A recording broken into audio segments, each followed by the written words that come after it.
Comment est-ce qu'on forme un futur chirurgien à opérer sans qu'il puisse jamais toucher un scalpel? Ça, c'est le genre de défi qui paraissait impossible il y a peu. Aujourd'hui, on va explorer comment une technologie assez révolutionnaire a non seulement résolu ce problème, mais a carrément transformé notre façon d'apprendre. La pandémie, on s'en souvient, a vraiment mis le doigt sur une faille énorme dans notre système. Quand toutes les salles de classe, tous les labos ont fermé leurs portes, une question s'est posée et elle était cruciale. Comment on fait pour enseigner la chirurgie, la mécanique ou la science en labo quand plus personne ne peut rien toucher? Pour bien comprendre à quel point la solution est impressionnante, il faut d'abord prendre la mesure du problème. Et pour le monde de l'éducation, ce n'était pas un petit obstacle, c'était un véritable mur. Franchement, c'était un vrai casse-tête. Les outils virtuels de l'époque ne pouvaient tout simplement pas recréer la complexité d'une manipulation en laboratoire. Le matériel coûtait tellement cher que la répétition, qui est pourtant la clé de l'apprentissage, devenait un luxe. Et puis, soyons honnêtes, regarder une vidéo pour apprendre un geste technique, c'est un peu comme lire un livre pour apprendre à nager. Ça ne marche pas. On était vraiment bloqués. Et c'est là, face à ce mur, qu'une nouvelle approche a commencé à émerger. Une technologie qui promettait de prendre le meilleur des deux mondes, le monde numérique et le monde physique, pour les fusionner. Alors, la réalité mixte, qu'est-ce que c'est en gros? Eh bien, imaginez voir des hologrammes en 3D interactifs qui se superposent à votre environnement bien réel, tout ça à travers un casque comme le HoloLens 2. Le but, ce n'est pas de fuir la réalité comme avec la réalité virtuelle, mais au contraire de l'augmenter, de l'enrichir avec des informations numériques. D'accord, mais pourquoi ce casque en particulier? Pour 3 raisons principales. D'abord, et c'est crucial, il laisse les mains libres. Pour manipuler des objets, c'est non négociable.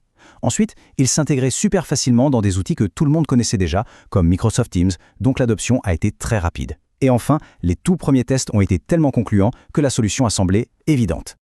Bon, maintenant, passons à l'impact concret. Comment cette technologie a-t-elle fait plus que juste résoudre un problème? Comment a-t-elle carrément réinventé l'apprentissage? On aurait pu penser que la réalité mixte serait une sorte de solution de secours, une alternative acceptable pour maintenir le cap, mais en réalité, les résultats ont dépassé absolument toutes les attentes. Et voilà le chiffre qui change toute la donne. 2 fois. Selon une étude très sérieuse de Forrester, les étudiants en médecine ont assimilé les connaissances 2 fois plus vite. Pas 10%, pas 20% plus vite, non, le double. C'est un gain d'efficacité qui est juste colossal. Cette citation explique parfaitement pourquoi ça marche si bien. Pour un sujet comme l'anatomie par exemple, le fait de voir les organes en 3D, de pouvoir tourner autour, de comprendre comment ils sont connectés dans l'espace, ça change tout. Un concept abstrait dans un livre devient tout à coup quasi tangible. Et les applications sont multiples. On a des chirurgiens qui partagent leur vue en direct depuis le bloc opératoire avec des étudiants du monde entier. Des étudiants qui apprennent les bases seuls avec des guides holographiques, ce qui libère du temps aux profs pour les sujets plus complexes. On a même vu une compétence de labo qui prenait des heures à apprendre être maîtrisée en seulement 30 minutes. L'impact sur le temps et les ressources est juste énorme. Le verdict des experts est sans appel. Ce n'est pas juste une petite amélioration, c'est un véritable changement de paradigme. Un saut technologique qui relègue les anciennes méthodes loin, très loin derrière. Voir des étudiants apprendre mieux et plus vite, c'est génial. Mais la question qu'on se pose toujours, c'est qu'en est-il de l'argent? Est-ce que l'investissement en valait vraiment la peine?